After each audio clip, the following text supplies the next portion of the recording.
What's going on, everybody? Thank you for tuning to another episode of Right on Cue Podcast. As always, I'm your host, Logan Chestnut, Small Batch Barbecue. Joining me tonight is my barbecue brother, Mr. AJ. I'm sorry. Woo. Wow. There you go. You're a lot whiter than AJ Johnson. No. My barbecue brother, Mr. Houston Lyle of Small Batch Barbecue. What's up, buddy? Melanin deficiency. God, error. Danger Will Robinson. It has been a day, dude. It has been a day. What's up, TNS? You are first in, as always. We appreciate you hanging out with us. And I have not forgot about you. I will get you your stuff. I do apologize about that. He has totally forgotten about you. No, I have not. I'm going to get know what human being I am. He won. Just shut up. I know. I am lacking a ton. He's lacking a ton. Houston is about as Caucasian. He's from Mount Caucasus. The mountains in Caucasus. Yeah, the Mountain Caucasus. He is from that region. But no, Houston, how you been, buddy? Man, I know, right? Enjoying your world travels and stuff like that. Yeah. It's been a week at home for the last week, but other than that, just kind of getting back in the rhythm, ready for Halloween. Ready to. Dude, so what is the plan this year? I'm glad you brought up Halloween. So what is the plan? I think mostly for this Henry and Andy. Oh no, is Henry? What's he gonna be? We're trending somewhere around Star Wars because he's already got a lightsaber. So yeah, we just gotta. I'm all about, dude. So I shouldn't do this, but my wife said, "Hey, do you want to go Halloween costume shopping with me?" And I'm like, "No, there's football on." So my wife took my kids, and that was my big mistake. I let her go to Spirit, and she bought them two costumes with all the accessories, and then I looked at my bill, and it was like $210. I know. Yeah, I just do Amazon. I know. My kids are, I don't know. And like she's like, "Do you want a costume?" I said, "How much do you spend?" Absolutely not. I will do toilet paper around the head, or just be something that I'll scrounge up around here. At one point before it's all said and done, though, I feel like you will have really missed the ball if you don't go as Hagrid. I should. You really should. I know. I went as a horse jockey one year, and that was awesome with the inflatable horse. It was it touched with my Kentucky roots and everything. I'm trying to think what other giant characters could I be? Shrek. I was Shrek one year. That's funny. That's a given. I'm trying to think who else I could be. Who other tall giant? Hagrid, yeah. Hagrid, obviously. The Mountain from Game of Thrones. Yeah, half of the characters from Game of Thrones. Yeah, absolutely. The one I really wanted to, and I don't think I'm going to get to do it anytime soon because I don't think my wife will understand what I'm talking about at all. No. But I've been desperate for Jack Burton from Big Trouble in Little China. Oh, that'd be dope. I mean, it's going to happen at some point. I just have to. Would it be cultural appropriation if you were the main villain? If you played him, Egg Shin. Mm-hmm. Yeah, I don't know. I mean, it's some touchy times, but I can be Kurt Russell though. Oh, dude, I saw the most badass because my tattoo artist I love does all Halloween themed this month. And he did, I need to send it to you, but it was the villain from Big Trouble Little China. And then underneath him, he was getting sucked into a Ghostbuster capsule or whatever they call them. You know, you step on it and it opens up. That's awesome. It was glorious. Like, I dress up as the barbecue grand champion. It is the time for make believe, Big Rax. It is the time for make believe, and that would be imaginary for us. Okay, so if we do end up doing a Halloween comp, we're dressing up 100%. Yeah, I think we're going big. Princess Bride, you be the Andre the Giant character, and I will be Inigo Montoya. I can be the bride. I mean, if you want, I mean, I probably could find you a dress. No. Speaking of barbecue grand champions, I was actually at the Jack last weekend. Went down to Lynchburg and got to experience all that and walk around. How was it? Dude, the weather was perfect. I think they paid extra $100 this year for the weather. For the good weather. Yeah, they definitely spent the money. Like I've been down there a few times, and it's been like a swamp fest or just incredibly hot. But no, it was perfect weather down there. I got to see a lot of our guests we've had on the show. Hung out with Loot and Booty for a while. I got to see Paul. I got to see a lot of got to see Phil Breeden, LC Barbecue. Got to see a lot of people and the international guys. Man, I was impressed by the international show out this year. Like in the brisket category, especially like there's 3 international teams. We got calls in brisket. Wow. Yeah, I mean, I was very impressed. There was one called the Crew. I can't remember what country they're from. I want to say Brazil. Two Live Crew. Yeah, Two Live Crew. They did some well. They did really well. I think competition barbecue is turning into like the NBA, where the Europeans and foreigners are coming in and they're going to start taking over. The Serbians are going to start running the show. Yeah, for a while there, they got their butts whooped, but now, man, they're definitely holding their own and kicking ass. So shout out to them, and they were always the liveliest of the groups for sure. But that's awesome. Yeah, shout out, for everybody that was down there. Y'all all kicked butt. All the food I saw, murdered it. So we're one day we'll be there, and I cannot wait. Well, I mean, how many guests have we had on though that have done international classes? International classes? Yeah, that have taught international classes. Let's see. Bob has, Mo has, LC has, Bill has, Brad has. Yeah. I mean, a lot. I mean, it's just going international, and I'm loving it. I'm here for it. Spread the barbecue love and keep this sport alive so we don't look stupid with our high-end cooking equipment for no reason. So anyways, man, I think our guest tonight, I think it's time to introduce him, man. That's who they really came for. They didn't come to hear us talk. They came to hear this man. He's got a huge following, fantastic rubs. I hear he runs good too. That was a typo, but spelling's not my strong suit. But no, man, he great guy, great cook, one of the big dogs when it comes to competition cooking, and we are definitely a big fan of all his rubs, sauces, and injections. So without further ado, let's bring on the man, the myth, the legend, Mr. Aaron Stouffer from the Real Man Meat Barbecue.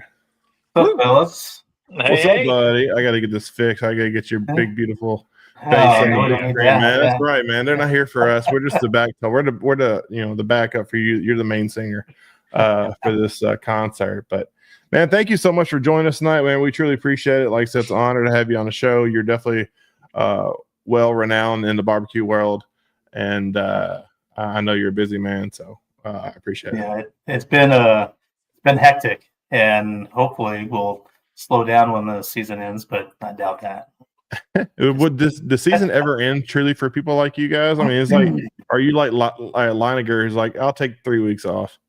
Well, I mean, we'll cook again starting in January, but yeah, my wife's wanting to go down potentially to Christmas on the River, and that's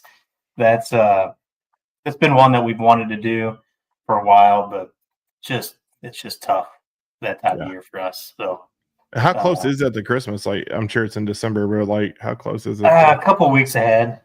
Okay. So, yeah, I'm still trying to buy presents. Yeah, it might actually be the weekend of Jordan's class. So I don't know if that's gonna work out at all. But yeah.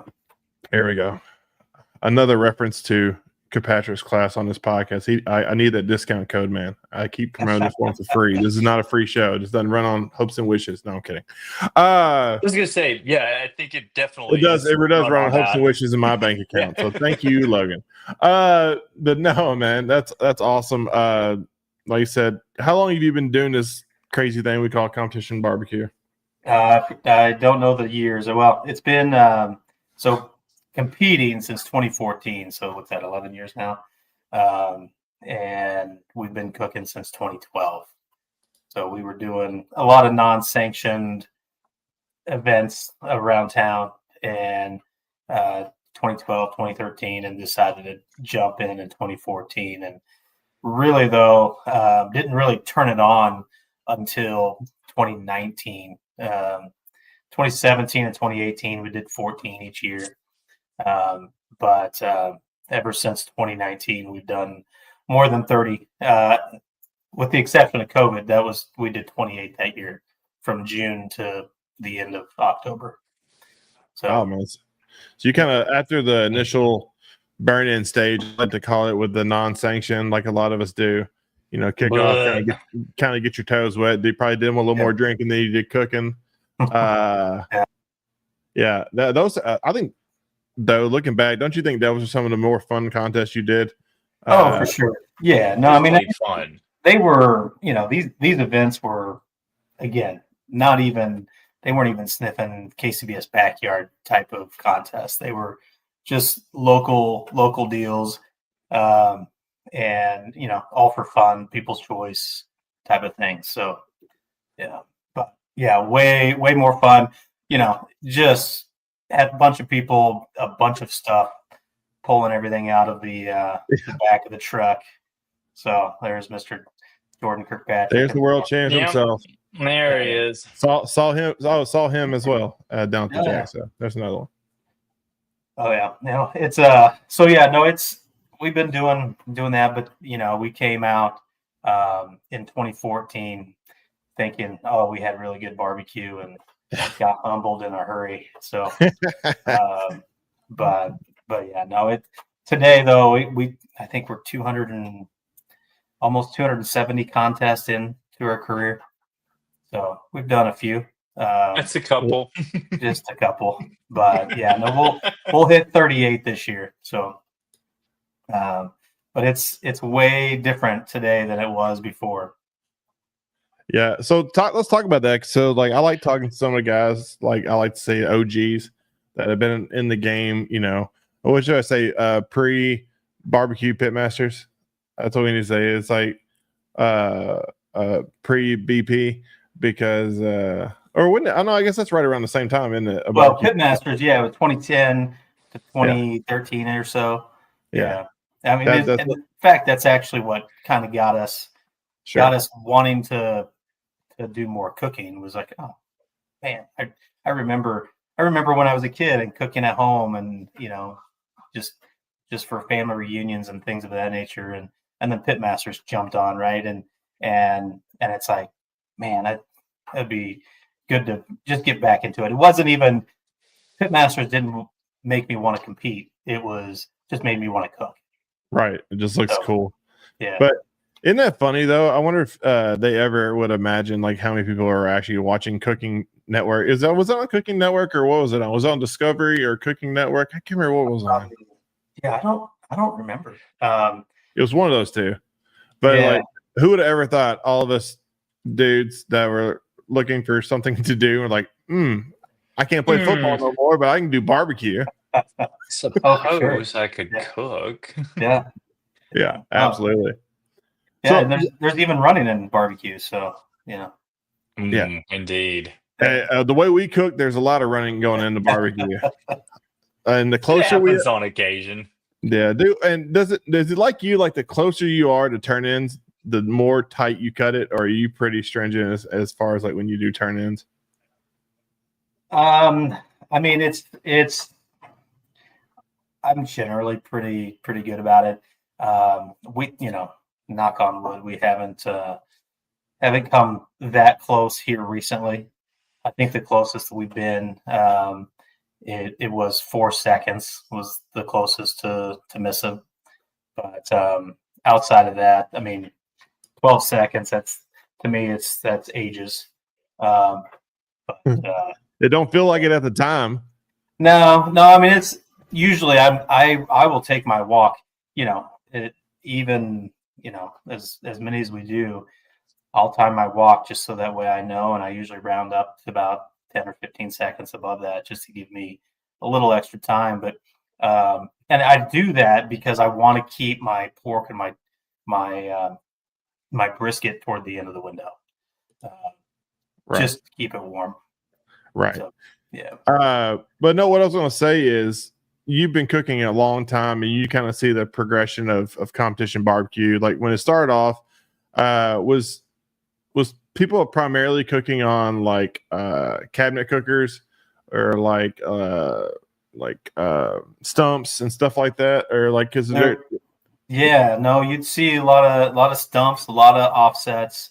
There was a pretty good mix. Not nearly as many drums. There were a few drums. Yeah, that was a novelty. Yeah, Weber. Smoky Mountains. The Smoky Mountains. There were several of those. I mean, we had an offset. We had a good one, Marshall, an ABS cooker. And I mean that one was the one that gave us more sleep because it was a little more efficient than the one that I built. But my first pit that I cooked on was a hand built offset trailer smoker, and probably just a wood eater, I'm sure. Oh yeah, I would bring at least a half a cord for a contest. I mean, I had my pile. You see those guys out there now, and they'd have their pile of wood right next to the firebox. That was me. We used most of it. So yeah, I'm sure it was what, hickory. 100% hickory. Yeah, heavy smoke. It was and it was hickory that I cut myself. Of course. There's probably a little green in there. A little green. It made. I always tried to find good seasoned down wood that'd been down for a few years. So no, I remember we did that. I had an old pit when we first started called Topanga. Topanga. I miss Topanga. I love Topanga. So I'm actually watching Dancing with the Stars because of her this year. But that one time you almost blew us up with it. Yeah. But don't set, guys, safety fact, don't set your propane tanks right next to your firebox. Yeah. Good thing. Good to know, right? Don't recommend it. Yeah. But no, so yeah, the offset. And I remember, like you said, we had a just trailer full of wood, and we were just chucking them things in there. And it's amazing that like our food didn't come out just black. Because we didn't know anything about dirty smoke. We didn't know anything about temperature variations. Really much of any of it. No, sure. And I'm sure we went like 225. Like everybody told you to cook it. You can cook it at 225, and that's it. No sleep, a lot of drinking, a lot of exhausted mornings. It was like we just came out from like a all night music festival. The next day, just the zombies. But you know what? That's some of the best contests I feel like entertainment wise we ever been a part of. Oh, for sure. Well, I think competition barbecue has changed quite a bit from then to now. Even those that were serious about cooking, the guys that were around as long as we've been around then, right? Yeah. They still hung out. They were a little bit more cautious with their time at the end of the night, but they still hung out, had a good time, and they were willing to talk. You just had to shut up enough to listen. So, really though, it is way different. Like I see new teams coming out, and it's all business, and it's like, man, it's a little different. Now we are the same, but we've got a 7-year-old and a 3-year-old that's in and out of the trailer, and sure, priorities are a little different. Not necessarily because, hey, we want to go, just go to bed, but have to stay close to the trailer when they're in there. So absolutely. Yeah. Do you find that? So we're coming from a backyard kind of background. where you still see a lot of that, where there's a lot of more I wouldn't say community, because there's obviously a community in the upper legions, or the pro ranks or whatnot, but more so of a social aspect of it, and later at night, because granted, mainly because we can wake up a lot later than you guys, because 4 o'clock comes pretty early. Just a little bit. Yeah. So I mean, we can stay out a little later and stuff like that. But like when you first started cooking, did you see a lot more of the social aspect of it, like more just hanging out, drinking some libations, talking, by a fire, versus kind of how it's progressed now, where it's almost become, I mean, it's just the natural progression of any quote unquote sport. You start off as kind of a social aspect of it, and as the competitiveness gets more, the learning curve gets shorter and shorter. It just the leap from social, drunken, non, sanctioned competition to I'm a all-in professional now. It's just the gap's so tiny. Oh, for sure, the gap is a lot tighter than it used to be. I mean, we started out cooking prime briskets, and just go to the grocery store, buy whatever we can find. I mean, sure. And that was. Barbecue was so. Hey, we're fortunate enough that Snake River Farms hasn't really changed price much. I mean, I think it's been $250 for the last 10 years. So don't tell Manila. But it is one of those things that everything else is just getting more and more expensive. Life is getting more expensive, and we can go into that, but really. There weren't as many people, I think, then cooking expensive Wagyu. It was out there, but it was primarily prime briskets and whatnot. And so I think that brought more people out, because there's still the social aspect today. For sure. But I think the teams are a little smaller. There are fewer, teams that have like what Meat Rushmore has, right? 6 guys or whatever. It's maybe 2 people on a team, or a lot of just husband wives or single cooks, and so that the fact that the team size has gotten a little smaller has, I think, taken some of that social aspect out. I got you. I mean, for sure. And like you were talking about, the Wagyu briskets and stuff like that. Do you think so? Back in, like I said, the Barbecue Pitmasters era, do you think Myron Mixon, because Myron Mixon was infamous for he was one of the first guys to use Wagyu briskets and stuff like that. Do you think knowing what we know now, back then, that kind of gave him the leg up on his dominance he ran through at that time? Obviously he can cook, he's a hell of a cook. I'm not saying taking anything away from him, thinking coming to the race with a Ferrari, against some other. So the early adopters, I mean, they had to take a little bit of a leap of faith, because there was a big difference in taste, right? Yeah. And so judges were not ready. I mean, in fact, when Wagyu came out, the teams that were cooking Wagyu were getting not great scores. Because the judges weren't used to that richness, that flavor that was coming from that beef. So it took some time, and there was the adjustment of how do you approach this protein versus a prime, right? That needs whatever you put into it to get as much flavor that you get out of a Wagyu. But yeah, I mean, once that started going on, that the judges started getting more used to that richness, it was definitely a big advantage.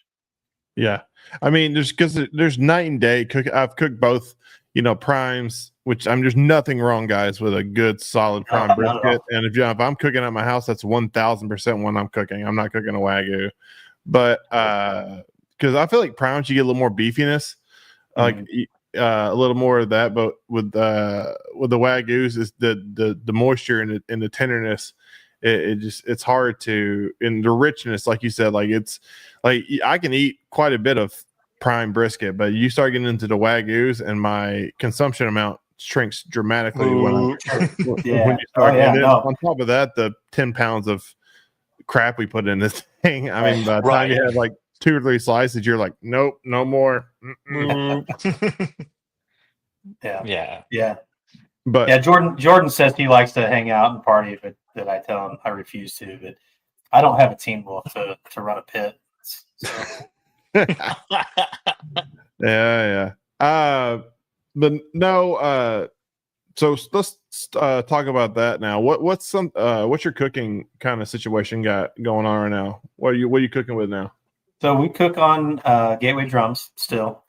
We've been cooking on those since partway into 2017, and so I've got 4 drums that I run. I get up in light about 5:30 in the morning, and then it's just I run the pits. My wife makes the injections and mixes sauces for us. But yeah, no, we're just husband wife team and our girls. So I got you. So, do you like the cans aspect of it? So like what is more important to you, or what kind of drew you to the cans? Is it more so the individual temperature you can kind of play with, or are you a closet pyromaniac like me and you just like playing with fire? Or what drew me to cans? So one of my early mentors, Lauren Hill, the Smoking Hills. So they won.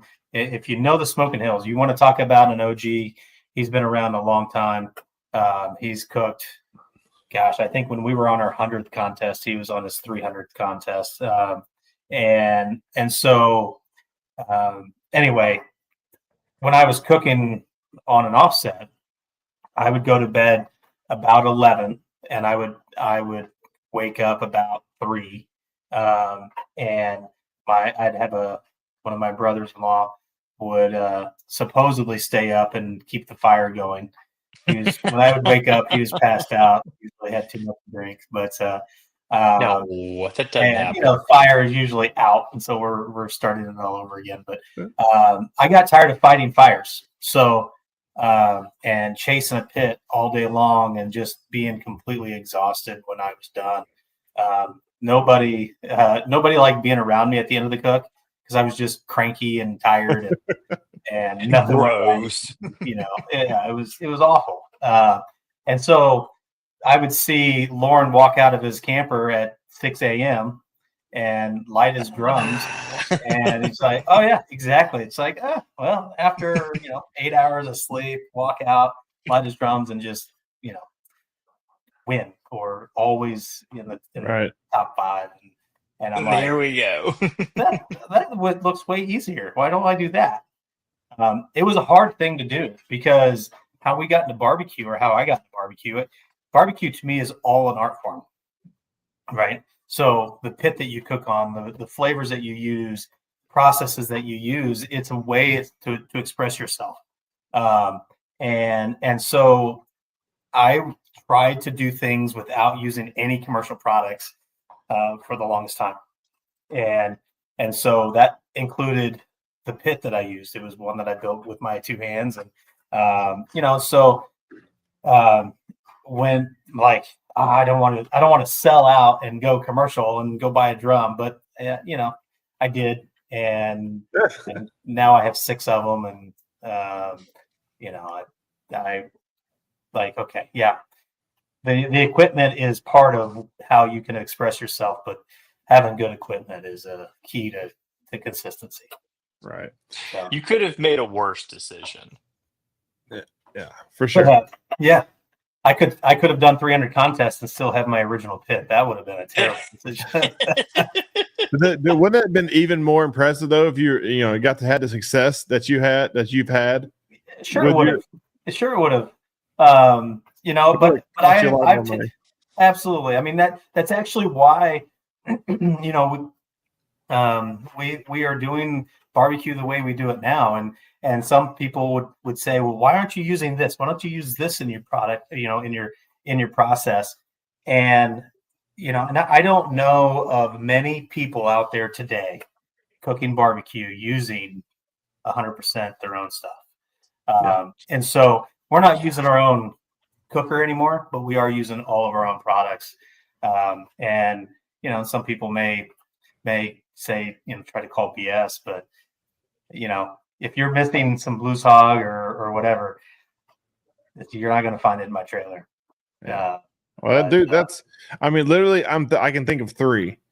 It'd be Tim, it'd be Heath, and you. So I would probably say Tim is not 100% him, but Heath I would give, and the only other person that I have thought of would be LC, but I don't think LC has sauces. So, and that's I thought Tim too, but I do know some products that he uses that are very good friends of his. Well, no, I'm not saying. I'm saying that just like the line, like because it's hard for a lot of people to do it, mainly because of the lineup. Like, not many people have, 7 rubs and 5 sauces and stuff. Like, like it's just like Tim and Heath are the only two. Malcolm Reed, no, he don't even have Brian's. But I'm saying like to have the ability to solely use, your own products. I mean, it takes a lot to even do that. Sure.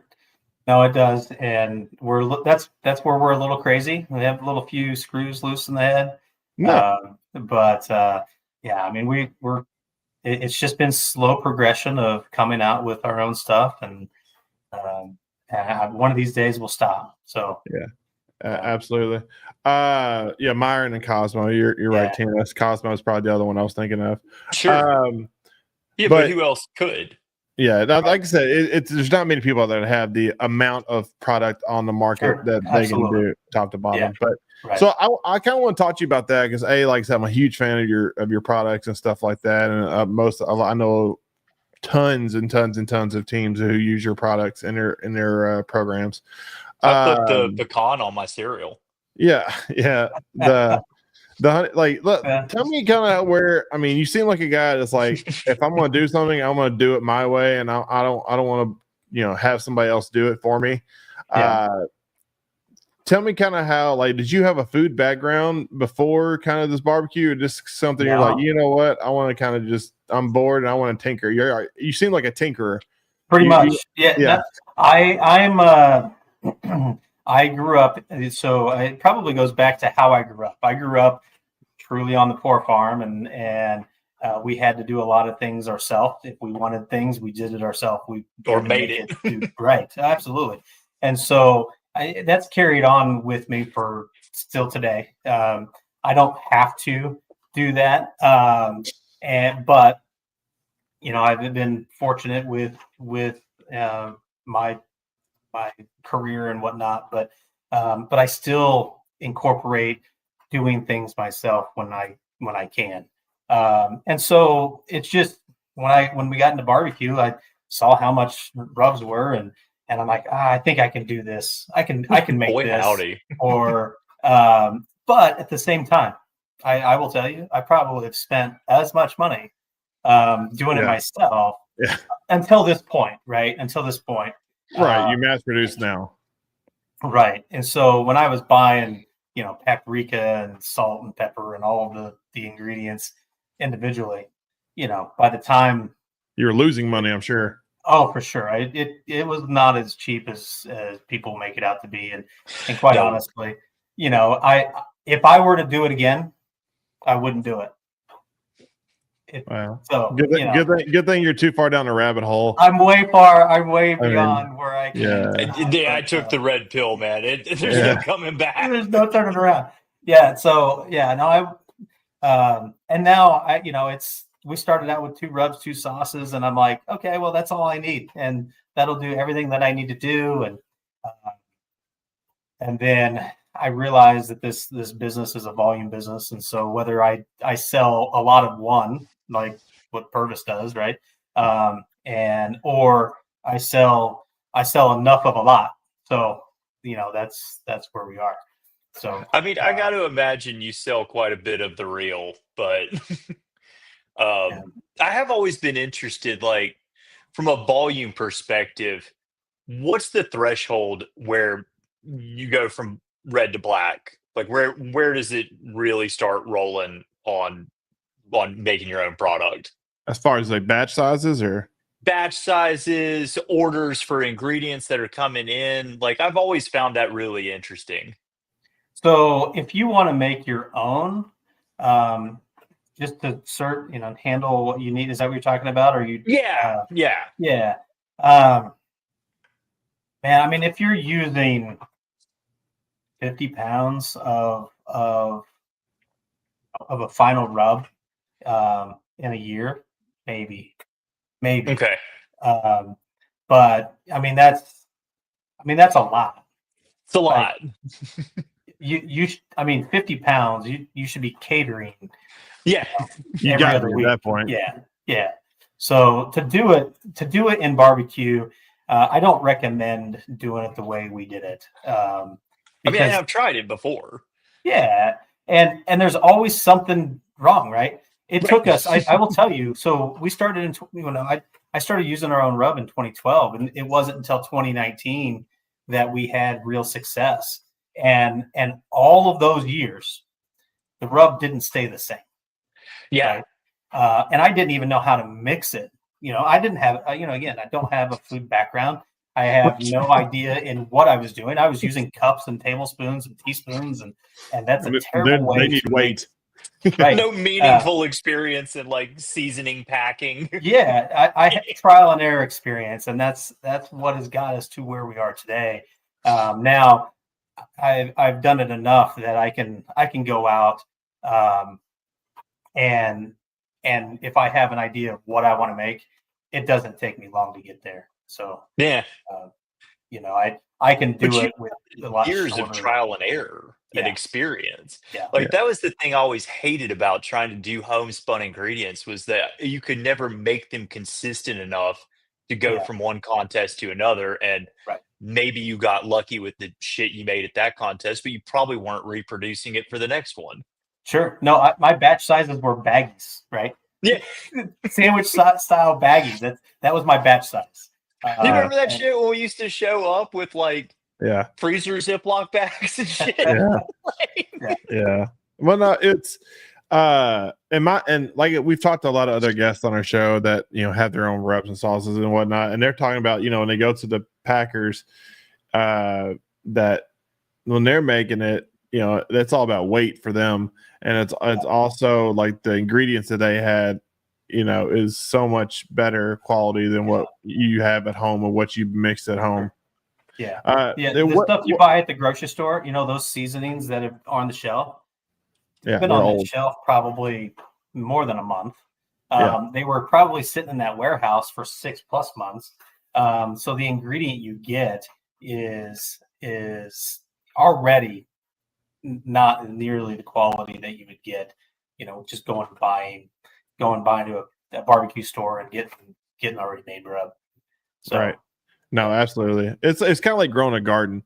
Like, for sure. You're like, I want to have a lot of vegetables and it's going to be awesome and it's going to be free. We're going to grow it. By the time you figure out what you have in those vegetables, it's so much cheaper to buy them at the store. Yeah.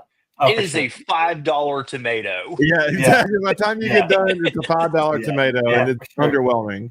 Yeah. My wife talks shit about that every time I ever garden. She's like, I hope it's good. That tomato was $10.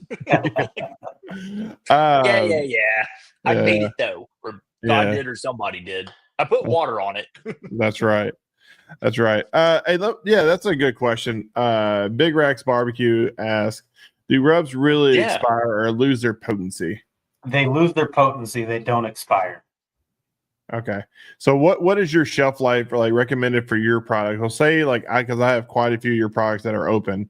Mm-hmm. If I'm looking for consistency and I want to pack the same punch as I do, how many contests or how the time spacing can I expect to get out of that? The business answer says one bottle per contest. There you go. I was waiting for that one. I was like, I know what he's going to say.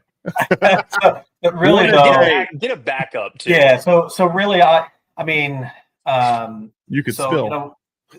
Our Southern style. I use one bottle probably every 6 contests of that. Okay.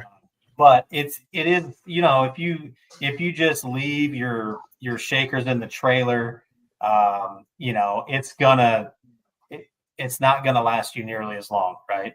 The humidity, really, UV light actually does more to destroy a product than anything. So if you can leave your products in a very dark space, cool space, space, yeah. no humidity, that will save it a lot. But air, and UV light are your two biggest killers. UV light seems to be across the board. Yeah. Yeah. I I mean, mean, you know, that's wine, beer, anything, rubs. pretty much. Yeah, anything you store just Yeah. doesn't seem to hold up to UV. I tell you what, for me, the biggest thing, you know, drive for me purchasing more of your product is I'm so ADD and lazy. And when I get done with a comp, No. shut up. I'll leave the rubs in the trailer, and forget to take them out. And then by the time you get back, you have a nice brick in there. Yeah. Is that something that's in all of it, or is there something that y'all used for not preserve, but you know what I mean, to do that? There's tricalcium phosphate. There's an anti-caking agent in those. You know, but there's some that you just can't. No matter how much anti-caking agent you can put in there, they're still going to get solid. Well, we live in Tennessee, dude. Like half of the year, the humidity is going to be like 80+%. Right. So really, I mean, you know, some people will throw them in their freezer. You know, vacuum seal. You know, one of the things, if you truly want a bottle, for example, Southern style, right? Southern style, you don't need to use a lot of it to use it well, right? It has a lot of flavor. You don't want to use too much. There's a lot of sugar, and that honey will burn. So you can put a fairly light coat on that. If you would take half that bottle, vacuum seal it, throw it in your freezer, and then put the other half in your bottle, you'll get more life out of that rub. I got you. Do you think the same thing with like injections and stuff like that, or do you think they lose the potency as equal to a rub, or not as much? Again, air and light will kill it. It will dilute the flavor. Okay. It will age it. It won't have as much punch. But yeah, I will tell you, I've had this question happen. You know, I had it this weekend. Get it often. You know, if you're using our pork primer, it will get solid on you. It's because there's pork fat in it. You know, so pork fat is what makes it so good. But you know, just beat it on the counter and throw it through a spice grinder. You know, it'd be fine. Yeah. That's like. Do you think that, like, you know, because a lot of rubs will cake. That's like Friday night for me. Yeah. I mean, you know, a lot of rubs will cake. Is it okay to like blend them up or grind them up again from that? I mean, does that affect the potency, do you think, or? No, it just breaks it back up. I mean, there's so many of them out there. I mean, one of the ones that I used to use all the time was Bold and Beefy, right? And you'd open that up and the thing would be solid the next time you go get it. But again, that one had beef fat in it, and so you know, grind it up. All you're doing is loosening up that wet, rehydrating fat. I got you. And then the sugar obviously will, if you get humidity to the sugar and heat, it'll solidify it. I'll tell you the worst one of any of them is the Heath Riles butter bath. That stuff is like concrete bags outside of Lowe's. Like I've yet to have one that's not like hard as a rock. And whenever I see people like quick treat out in the rain. Yeah, exactly. But no, I've always been curious about that because, like I said, we don't. For a guy like you, I mean, well, obviously use your own product, so you will know. But like for us, who some months we do 2 to 3 contests, and then other months we don't do any at all. So there could be a gap there. Sure. So somebody who cooks more regularly, I don't think it comes into play. But for guys like us, I mean, it definitely has become an issue for us. So I'm like, okay, I want to take this rub with me. It's been open for 4 months. I mean, is it really going to get the same? Like my thing is like, I was like 2 months max, and then throw it away. Yeah, no, that would be if it's been open and it's just been sitting there for 4 months. it's not going to give you the same amount of punch that it would if it was a fresh bottle. Well, there you go. So yeah, I mean, those types of bottles, use those for cooking at home, cooking for friends and family. Get yourself a fresh one. If you're doing competition, you want to have Fresh. Fairly fresh. We go through a lot, so I'll go through for a contest. I'll go through a shaker and a half Kansas City style for one contest, and so we use a lot of Kansas City style. I mean, it's just a nice AP rib. So little gringo there is asking for a good pork recipe. That's Mr. Cantrell. Yeah, yeah. So, I mean, there's I have one, but it seems to be working all right this year. But, it's doing okay. It's doing okay. Not bad. Yeah, actually, we have a new product that we've been using on our pork this year that may or may not be coming out in the next week or so. So I got you. It is coming out in the next week or so. It's happening. Yeah, it's happening. Yeah, it's supposed to be getting filled this week, I think. Okay. But yeah, fair enough. In time for the Royal, guys. In time for the Royal. We've been using it for the last year and a half, and our pork scores have been. Is it a rub or injection or what is it? It's a glaze. A glaze. Okay. Yeah. So we actually use a mango habanero glaze in our pork sauce. So I got you. Well, so what is the difference between a sauce and a glaze? A glaze is primarily sugar. And it's sugar, a fruit, and just to create some shine. Candy it over. It's candy. Yeah, I mean, it's pour it over cream cheese, pour it on your right. Whatever, put it in. I make a. If you're near us at a barbecue contest, most Saturdays I'll get up and make a little breakfast, just a biscuit with a sausage inside of it. But I'll drizzle that over the top of it. It's pretty good. Heck yeah. Dude, I love all the barbecue glazes. I put that over some smoked brie, and my friends think, man, and then I'll sprinkle some of your Southern style on top of it, and my friends think I'm just some crazy chef. But it's definitely a cheat code for any cheese, smoke or cream cheese or brie. It works great. Sugar, water, and juice concentrate from pretty much. Our friend Smoke Wagon Barbecue. But so all right, so like I was talking to you. We're going to cook the Royal for the first time. You're an OG at the Royal. You've been around the block. Give me some advice. Give me some things to expect. Give me some insider tips that I can do to help make my Royal experience better. Besides winning and just cook better. You can't predict winning. Right. It's just so give me things I can. Yeah.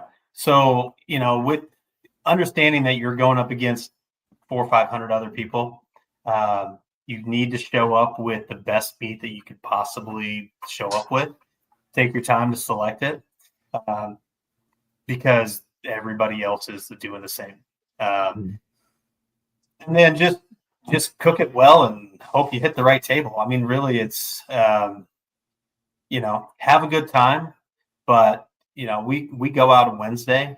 Wednesday night is usually our really tie one on. Last year at the Royal, there's been there's little gringo can attest. He was in our trailer Wednesday night last year. We have a really good time Wednesday. Thursday is also a really good time.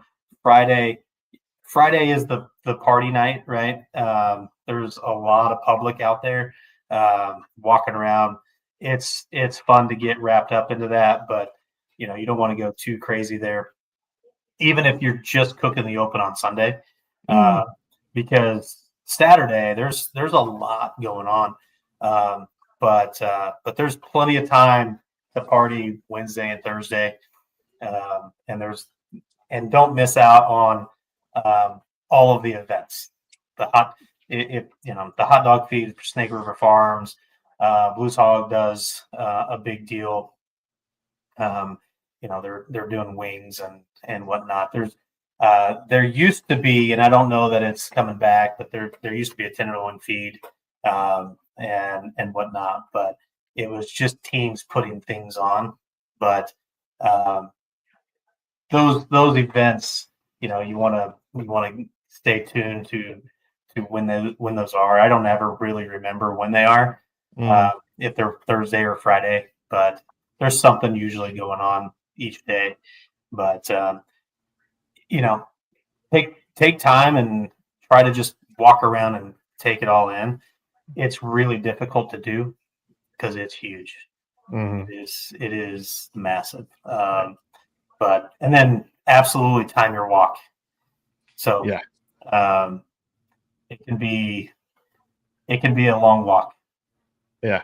So the people that don't know, the American Royal, which we were talking about, is the biggest. I think it is the biggest barbecue contest of the year, as per just size of amount of teams for KCBS, and it's in the American or the Kansas City Speedway.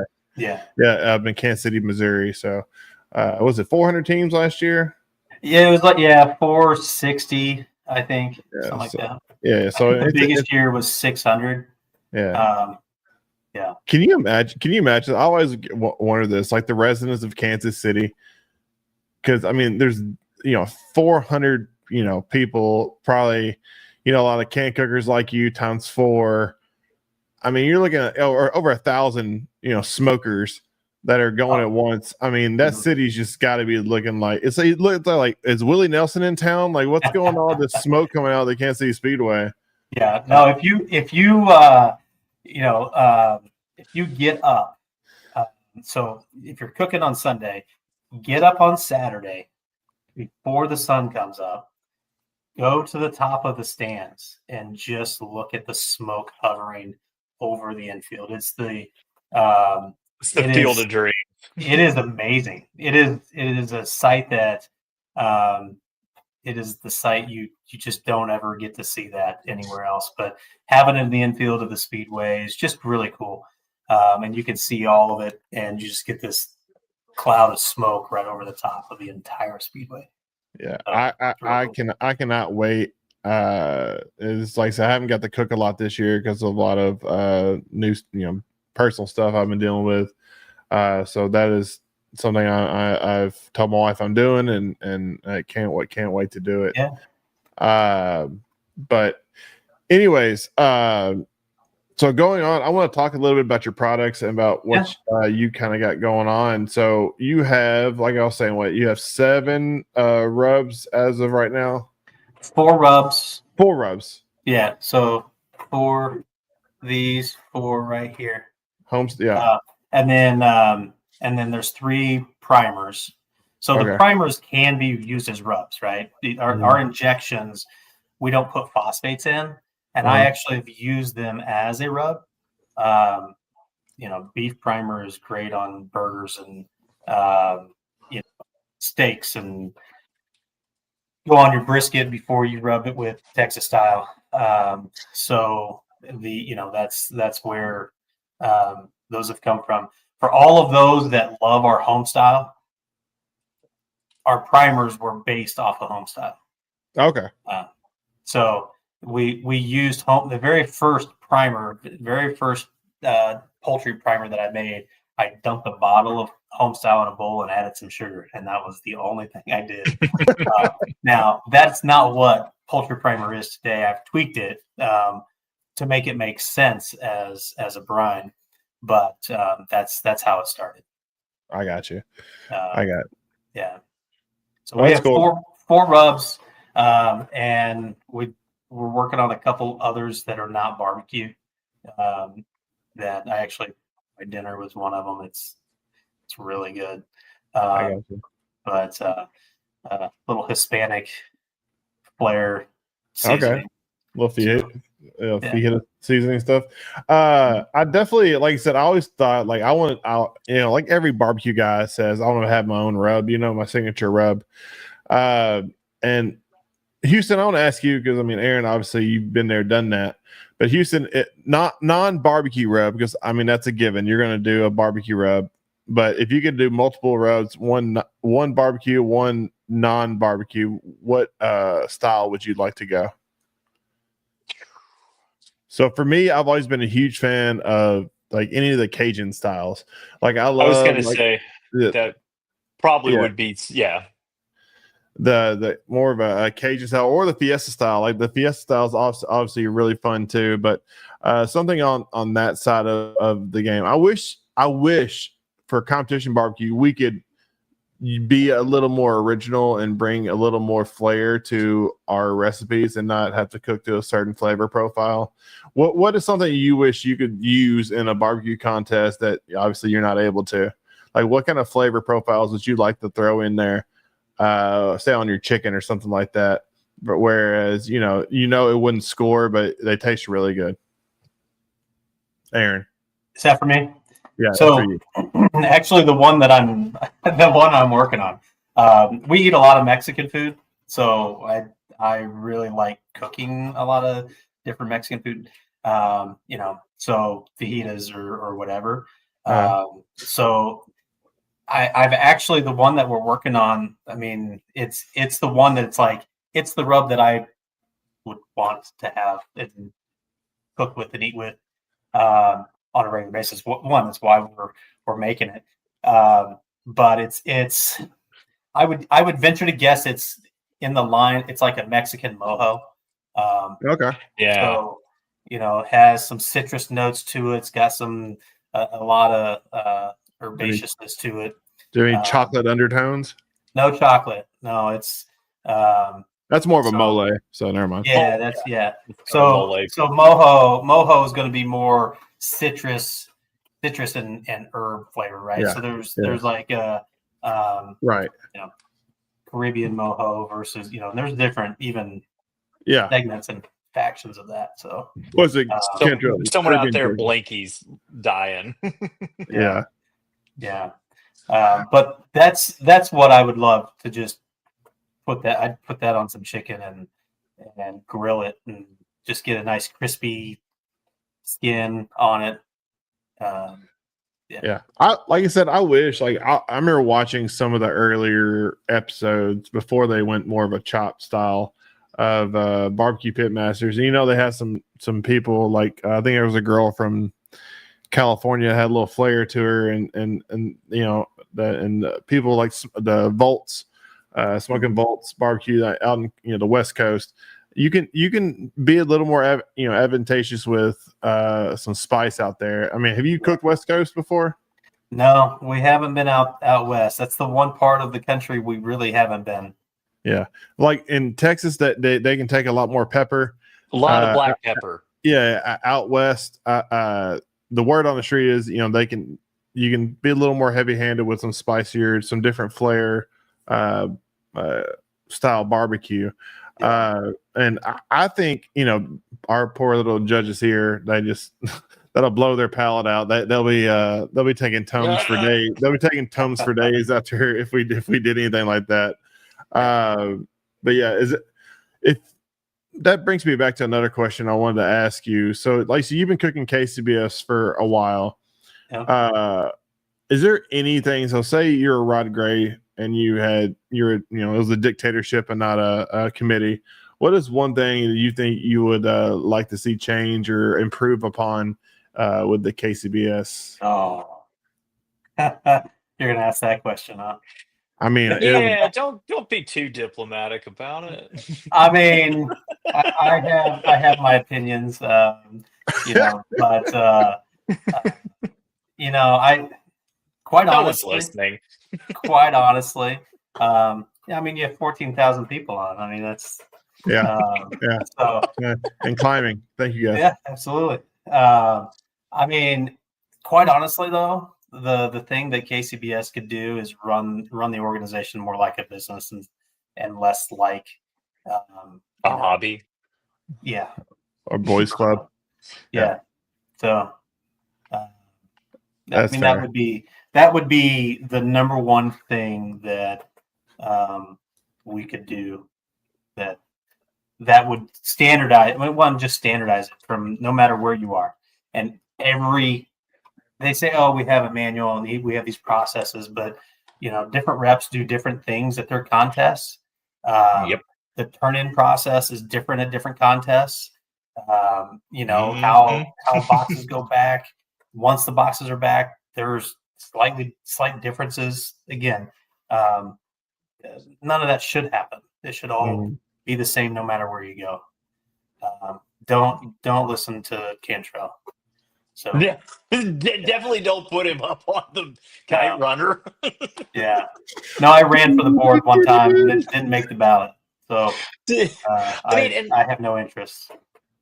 I know that you're not alone in a lot of those comments because we asked quite a few of the guests these questions. Leaving that aside from a formatting of the competition, anything you would change? Doesn't have to be governance or anything. Yeah, just pure format. This is pure format wise. We are stuck in a 4-meet world, right? The product that we have, and this is where it something has to change, or KCBS or competition barbecue is just going to continue this, flat line, if you will. Yeah. It's not gonna grow. What made it grow before was not anything that any sanctioning body did, but it was barbecue pitmasters. The sanctioning bodies just benefited from it, but they didn't have to do anything to get it. Right. It was the crystal maker effect.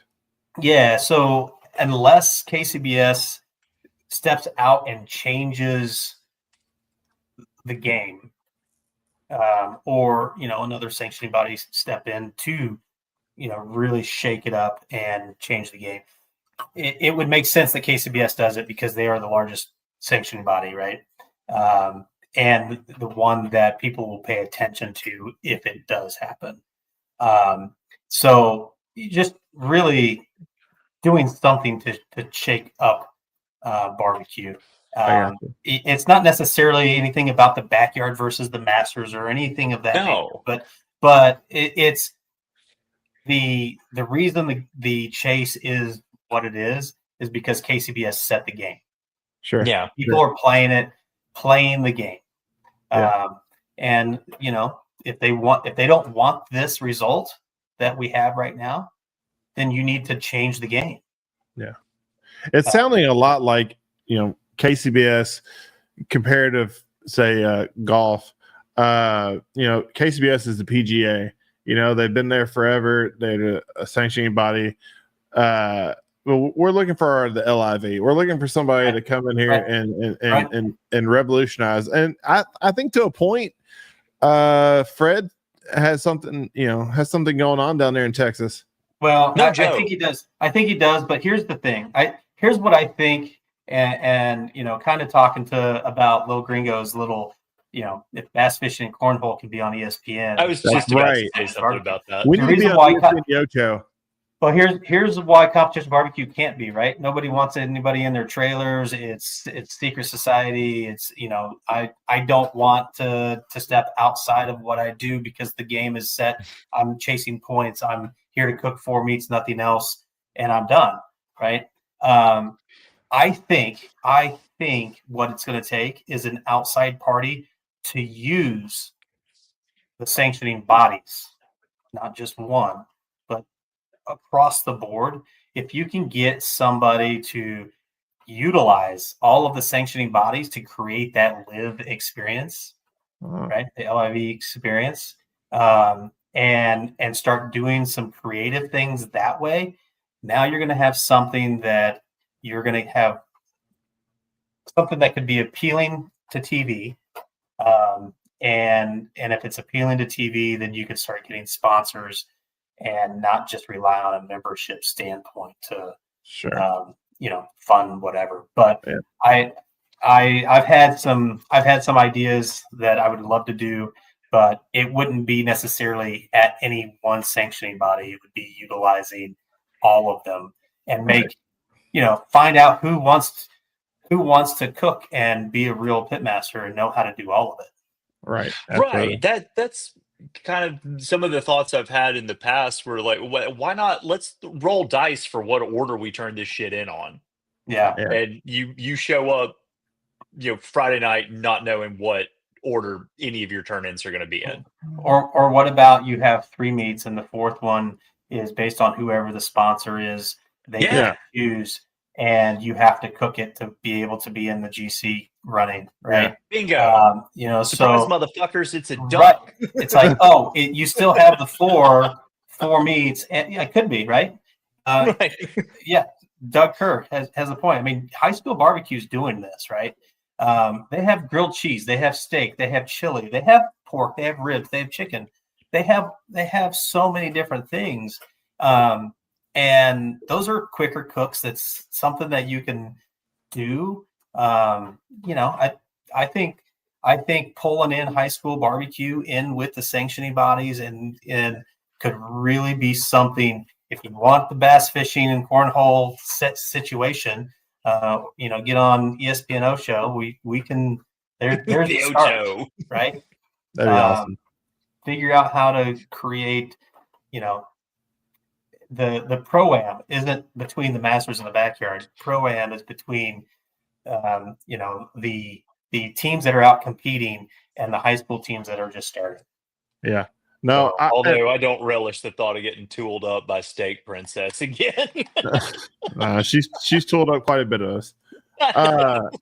That's another thing I kind of wanted to ask you, because I've heard rumors that this is coming down the way. The 2 meet 4 meet questionnaire that was put on the call sheet not too earlier this year. Was it this year? I think it was earlier this year.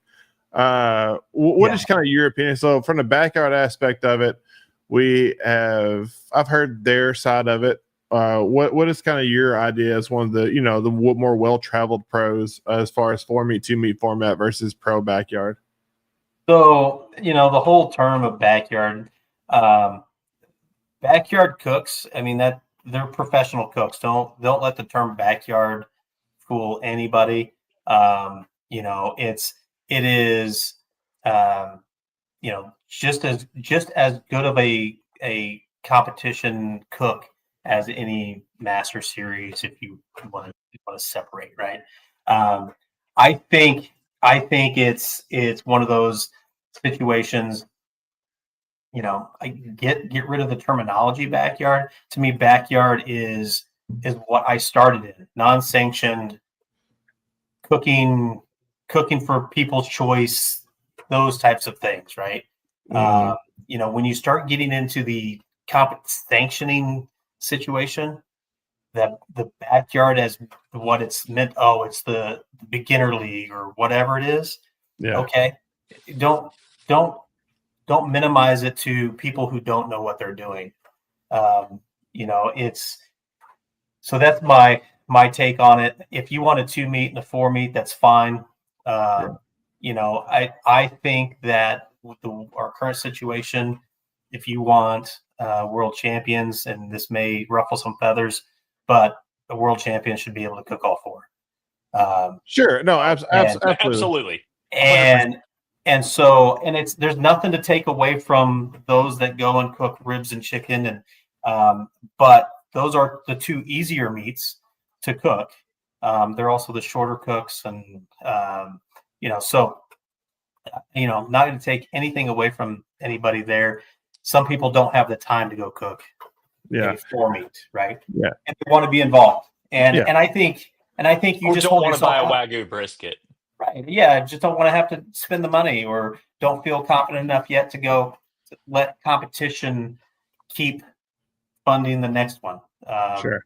And it doesn't necessarily always do that. So, no. but yeah, I mean, if you at the beginning of the season, I think you only earn points in one or the other. And you can't, if you're a 2 meat cook, you can't go to a 4 meat contest and earn points, but you can go and not do anything to hurt yourself. Right. Yeah. And vice versa.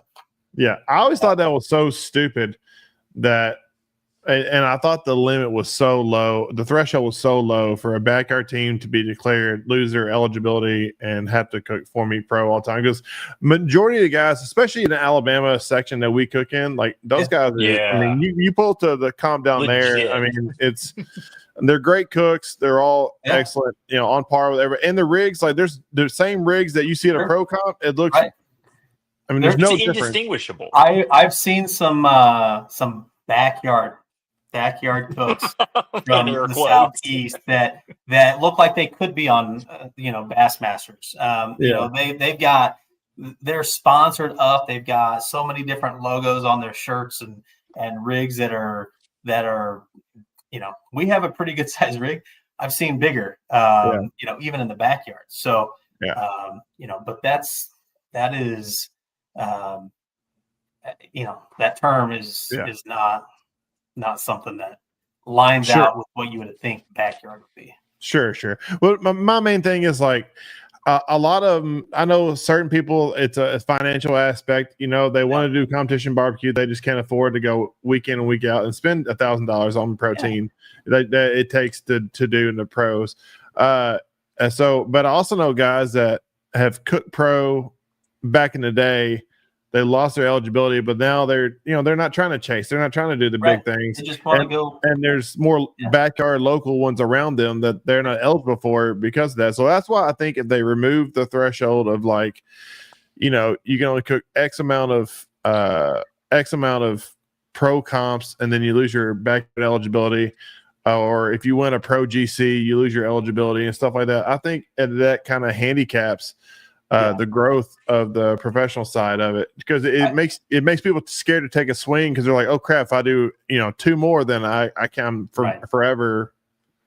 No, for sure, and quite honestly, if a 4-meat cook, let's say we wanted to go and do both, and maybe you can earn points in both, but you don't get to cross points, right? Sure. And so, hey, if somebody wants to go chase the 2-meat and the 4-meat and try to be team of the year in both, go for it, right? But that'd be impressive. What would happen though? What would have to happen is that contest can't have both at the same event. Yeah, because you got to make them. Then you will cannibalize. I think you will if you have both, and I think that's something that happens today. I think you cannibalize the teams for the event. So, to Eric's piece, 2 different team numbers. No, absolutely. Your KCBS number has a -1 or a -2 or something, for sure. But I think that's the way to go going forward, though. But you have to declare, like you said, -1, -2. You have to declare what points you're going for. If you're going for, because I mean, it wouldn't be fair for. Some of the like Brad Leininger to cook all 2 meats. Like, it's sure it would. It would be completely fair, right? Well, I guess it would be fair. Yes. I mean, is it not fair to him to give him the opportunity to do both? No, absolutely. Absolutely.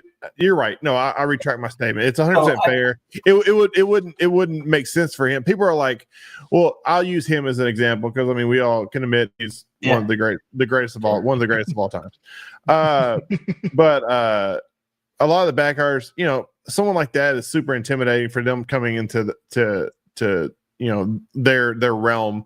And for me personally, I like the competition. I want to cook against the best, and that's honestly what's going to make us make the leap, is because I want to jack chase. I'm never going to points chase like you guys do, unless something majorly changes. But I definitely want to have the ability to cook at the jack and actually, have a chance at a world championship. Sure, absolutely. But at the end of whatever shakeup occurs, though, I would also like to see there be a class that gets back closer to what backyard really should be. But is it the sanctioning body's responsibility to do that? I don't think so. No. You don't think so? No. Is it the NFL's responsibility to start Pee Wee football? No, but we know they contribute to all kinds of youth programs. They contribute dollars, right? And they have some different systems in place to to help promote safety in those Sure. things. But they're not the ones running it. They're not the ones that are They don't run Pop cultivating it, Warner. right? The influence they have as the sanctioning for the NFL is enough to influence those other pieces, right? The NFL doesn't have any direct say in college football or high school football. So It's a farm system now. why should KCBS have a hand in necessarily making a division for just the home cook? That's fair. I guess that's more It's an the interesting point. the competitor series. I mean, Right, that's but here's the thing: yeah. there's you look in your local town. Like there's more on the Missouri. So I live about a mile from the state line. So Kansas City's split pretty much right down the middle. Yeah. And Right. there's a lot of local communities. Like there's barbecue contests in your local communities every weekend. They're hard to find. Sure, yeah, they're all over But here. In it's Tennessee. for the True. local community. It's not people who are chasing and running around. I mean, they're all over and always. That's actually what's supporting most of these barbecue stores, and it's not Yeah. sanctioned competitions. Yeah. It's the local backyard. So I don't think it's KCBS's responsibility to create that division. KCBS is a sanctioning body for people who are professional cooks. Yeah. That's fair. Well, No, like- it's a great point. yeah, absolutely. Like I said, I always like to hear the opinion of our guests because I mean, that's kind of a hot topic. It In is. a lot of the barbecue realms, and there's a lot of different varying opinions on it. So I always like to hear from all aspects. Well, Uh, and anybody that cooks long enough within one of the sanctioning bodies has some opinions on it. Sure. I mean, Yeah. it's impossible not to. No, Sure. absolutely, Yeah. absolutely. Yeah. All right. I was trying to think. Yeah, I got so like invested on that. I'm like, I'm drawing. I'm literally drawing the blank. I'm like, oh, no, the hamster. No, I mean, the hamster. I got such a big button topic. I is. definitely.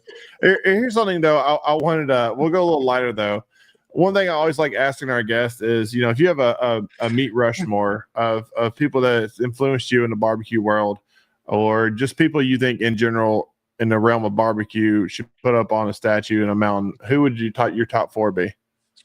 my top 4. My number 1 is always my number 1. It's Lauryn Hill, and so he was my very first mentor. Really helped me out a lot. So he's my number 1. The others, I know a lot of these Mount Rushmores are they say don't put your wife up there, but without her, I wouldn't be cooking nearly as much. Quite honestly, she probably pushes to make us run more than I do, especially here as of late. So she's up there. Jordan Kirkpatrick, while I've only known him for the last few years, he's definitely somebody that if I'm going to a contest, I'm hoping we're right next to each other, and so he's up there, and really the last one. I mean, I don't know if I have the last one, but You the don't have to last one, fill out 4 spots. yeah. I mean, really, it would be 2 people, right? Just from an influence standpoint, and what they have done for barbecue. It'd be Tim Shear and Brad Leininger, right?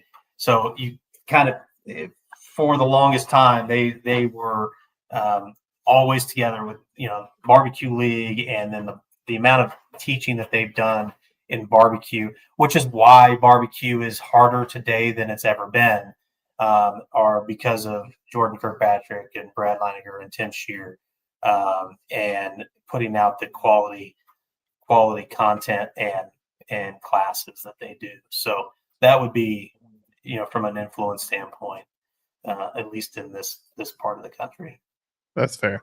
All right, man. I'm going to give you a genie and give you a guaranteed win at one of the majors. If you could pick between Houston Rodeo, Memphis in May, the American Royal, or the Jack, if I could say, man, Aaron, I guarantee you're going to GC this thing, which one would you pick? The American Royal Open. American Royal Open. Yeah, I got you.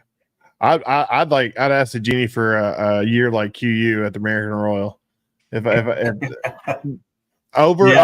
under, you think you have better odds of winning the lottery or doing what he did?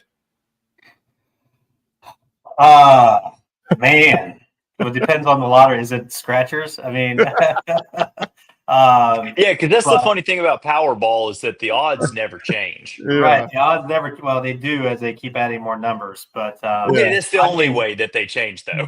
I mean, I will say. So what Grant did was, nothing short of a miracle, but we got fairly close to doing something like that, right? With this trophy right here. Absolutely. And so day 1, day 2 at the KCBS Worlds in 23. So that was, we got close. So because of that, I feel like it's attainable. I mean, you not only have to cook perfect, you have to. I'm amazed that he was sober enough to cook the second day. Honestly, he wasn't. He told you that he was. He will tell everybody that he was. He was hammered. Oh yeah, as he should be, as I would be. Sure. I mean, who wouldn't? Yeah.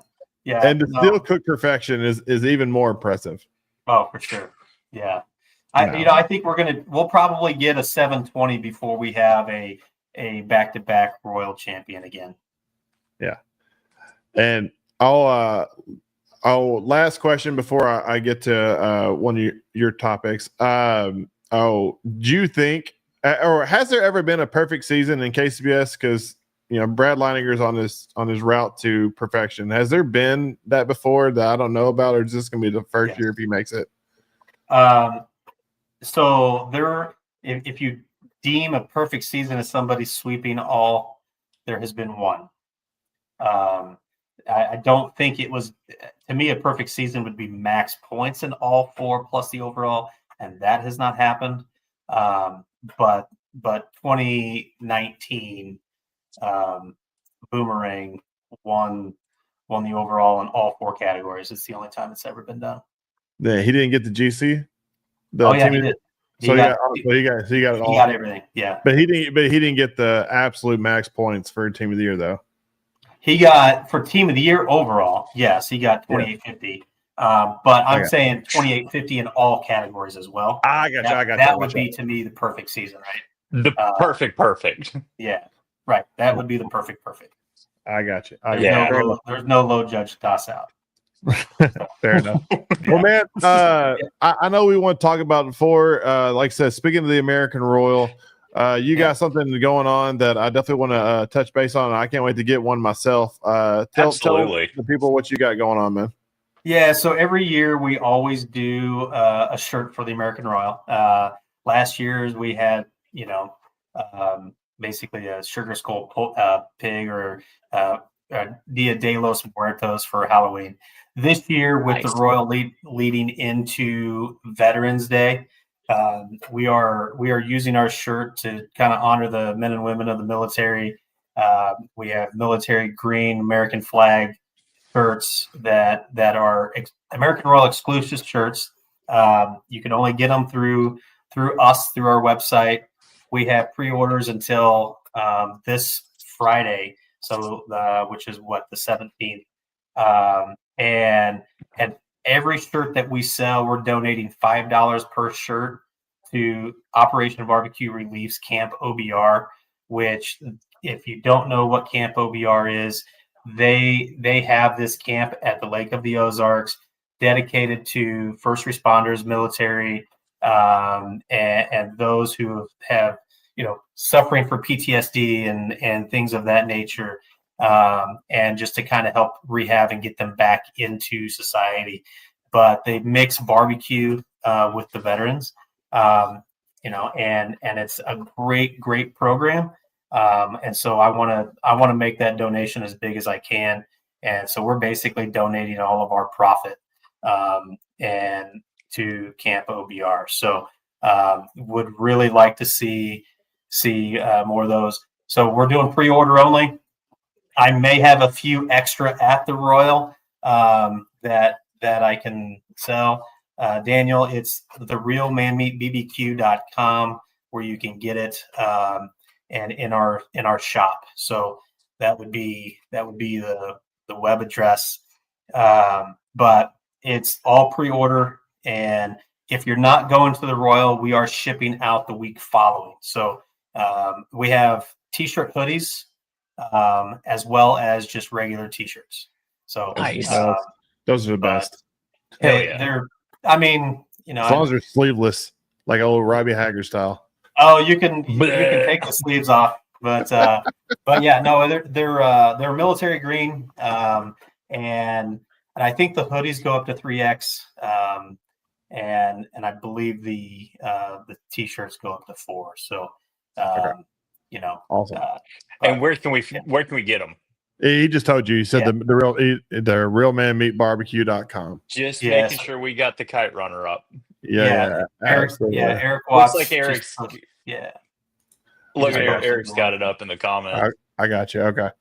And I'll post it on the links below for people to check out so that they can get those orders. So, guys, please, like I said, Camp OBR is an awesome organization. Fantastic philanthropy. Yeah, that's right. We had Sunny Moody coming on here talking about how involved she is with them, and it's very nice of Aaron to do this. Pretty much no cost, or it makes him no cost, or makes him no profit. So he's donating all his profit to this organization. So, guys, make sure you check them out. Make sure you wear them proudly at the Royal. And Aaron, I'm excited to see you there. And thank you so much for coming on, dude. Guys, this is the time of show where kind of plug yourself. Like I said, as we talked about throughout the night, you can check this guy out at his website, www.therealmanmeatbbq.com.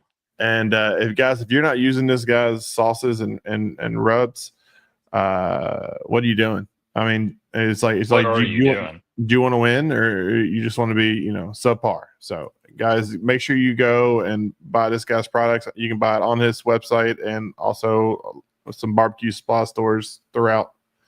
Yeah. So, and if we're not in your barbecue store, ask them to bring us in. We distribute our own stuff, so they would just need to get on our website. We've got wholesale links and signups for wholesale users to be able to get pricing and ordering and all of that. So, we are in the Scheels system. So if you have a Scheels near you, just go in and bug them. Ask them to bring it in. They can order it already in their system.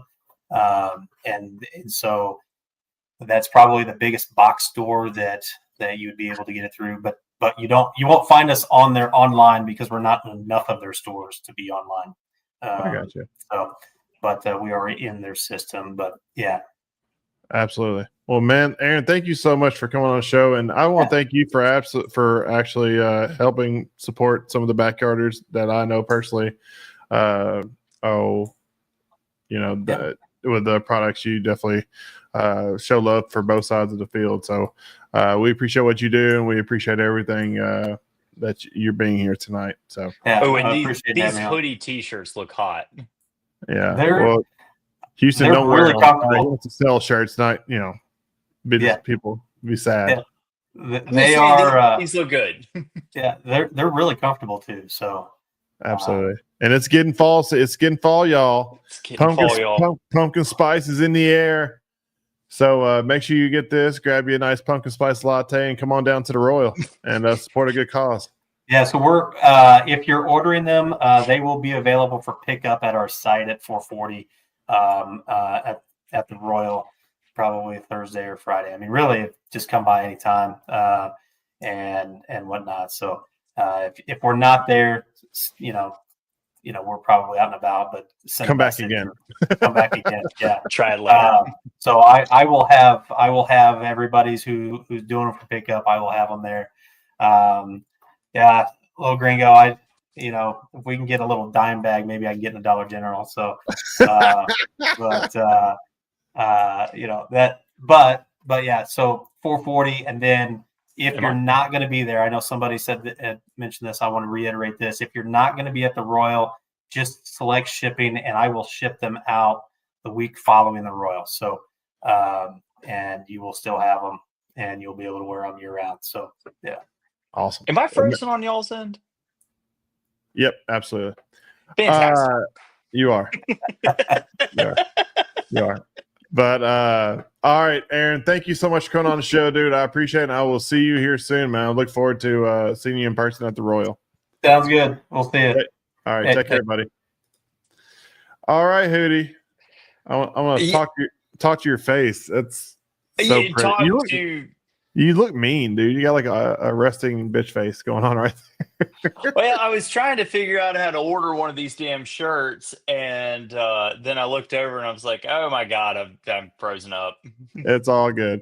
But guys, thank you so much for tuning in tonight, and we truly appreciate you hanging out with us. If you're new to the show, thank you. And if you like what you heard tonight and want to hear some more shenanigans later on in the year, make sure you give us a follow, like, subscribe. We're on Spotify, Apple Podcasts, YouTube, anywhere you can consume. Yeah, anywhere you can consume podcasts, we are there, and we really would appreciate it. It costs you nothing, and we want to hang out with you guys every week. So thank you again. We got another great one lined up next week, so make sure you tune in. And until next time, when it comes to barbecue, make sure you're always right on cue. That's all, folks.